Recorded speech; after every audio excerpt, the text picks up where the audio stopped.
بسم اللہ الرحمن الرحیم۔ السلام علیکم ورحمۃ اللہ وبرکاتہ۔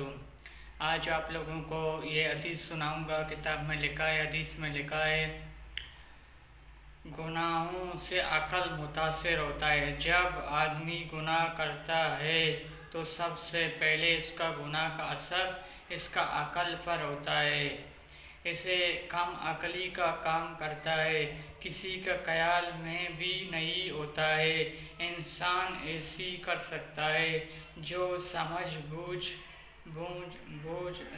رکھنے والے بھی ایسی کر سکتا ہے، تو کیونکہ اس لیے مسلط گناہ کرنے کی وجہ سے عقل ہی پناہ ہو جاتا ہے، عقل ہی بیکار ہو جاتا ہے۔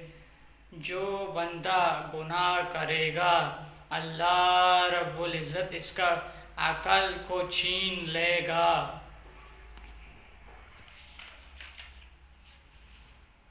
جو لوگ اللہ کے ساتھ اپنا لیتا ہے پھر وہ بے چین اور مثبت نہیں، وہ بڑے مطمئن ہوتا ہے، بڑے پرسکون زندگی گزارتا ہے۔ لیکن میری عزیزوں، یہ دولت اس وقت حاصل ہوتا ہے جب پہلے صورت موجود ہو، بندہ اللہ کا احکام کا خیال رکھنے والے ہو، پھر اسے ہر وقت اللہ کی صورت میں سہارا نظر آئے اور اس کی بدولت وہ کبھی مایوس نہیں ہوگا، کبھی بے چین نہیں ہوگا۔